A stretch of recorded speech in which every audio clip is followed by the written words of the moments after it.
Mukunda jewellers లో biggest వడ్డాణం Mela VA కేవలం 9.99% మాత్రమే. ఈ ఆఫర్ అక్టోబర్ 4 నుంచి 12వ తేదీ వరకు. మా కొత్త ఎక్స్క్లూజివ్ బ్రాంచ్ పూర్వి త్వరలో KPHB లో. దేశం వికసిత్ భారత్ దిశగా అడుగులు వేయడంలో రైతులు కీలక పాత్ర పోషిస్తున్నారని ప్రధాని నరేంద్ర మోదీ అన్నారు. వికసిత్ భారత్ కల సాకారం కోసం ఎర్రకోట వేదికగా తాను ప్రకటించిన 4 స్తంభాలలో అన్నదాతలే కీలకమన్నారు. వ్యవసాయ రంగానికి సంబంధించి 35,440 కోట్లతో 2 పథకాలను ప్రారంభించారు. దేశీయ అవసరాలతో పాటు ప్రపంచ డిమాండ్ను తీర్చడానికి ఉత్పత్తులు పెంచాలని అన్నదాతలకు ప్రధాని పిలుపునిచ్చారు. వికసిత్ భారత్ కల సాకారంలో రైతులది కీలక పాత్ర అని ప్రధాని నరేంద్ర మోదీ అన్నారు. రైతులు బాగుంటేనే దేశం సుభిక్షంగా ఉంటుందన్నారు. రైతుల కోసం ఖర్చు చేయడంలో వెనకాడేది లేదన్న ప్రధాని ఎన్డీఏ ప్రభుత్వం వచ్చాక కర్షకులపై ప్రత్యేక శ్రద్ధ పెట్టిందని చెప్పారు. వ్యవసాయ రంగానికి సంబంధించి 35,440 కోట్లతో 2 పథకాలను ఢిల్లీలో ప్రధాని మోదీ ప్రారంభించారు. ఇందులో 24,000 కోట్లతో ప్రధానమంత్రి ధనధాన్య కృషి యోజన ఉండగా, పప్పు ధాన్యాలలో ఆత్మనిర్భరత కోసం 11,440 కోట్లతో కూడిన మరో పథకం ఉంది.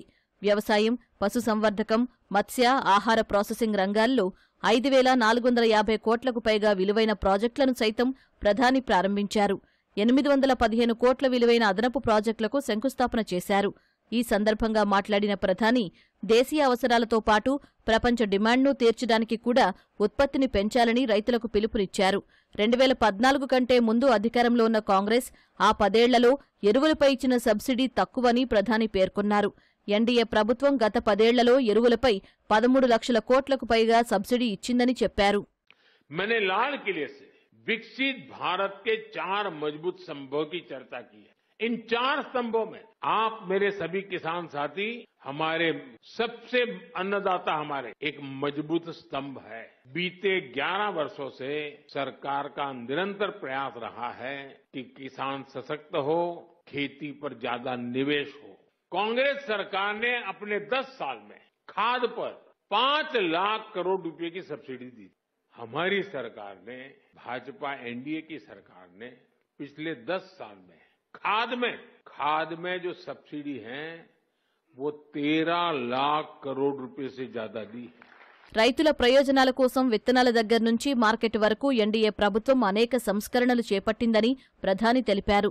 తమ హయాంలో వ్యవసాయ ఎగుమతులు రెట్టింపయ్యాయని, ఆహార ధాన్యాల ఉత్పత్తి 900 లక్షల టన్నులు పెరిగిందని చెప్పారు. పండ్లు, కూరగాయల ఉత్పత్తి 640 లక్షల టన్నులు పెరిగిందని వివరించారు. ఇటీవల జీఎస్టీ రేట్ల తగ్గింపు నిర్ణయం రైతులకు అత్యంత ప్రయోజనం చేకూర్చిందని, ట్రాక్టర్లు సహా వ్యవసాయ యంత్రాల ధరలు తగ్గాయని మోదీ చెప్పారు. భారత్ ఇతర దేశాల దిగుమతులపై ఆధారపడకుండా ఉండాలంటే కేవలం వరి, గోధుమ పంటలనే కాకుండా ప్రోటీన్ అధికంగా లభించే పప్పు ధాన్యాల సాగు మరింత పెంచాలని రైతులకు సూచించారు. ప్రపంచ మార్కెట్లకు ఎగుమతి చేసేలా వాణిజ్య పంటలను పండించాలన్నారు. దేశంలో పంటల ఉత్పత్తి వ్యయం తగ్గించి రైతుల ఆదాయం పెంచే దిశగా తమ ప్రభుత్వం అనేక కార్యక్రమాలు చేపడుతున్నట్లు ప్రధాని మోదీ తెలిపారు.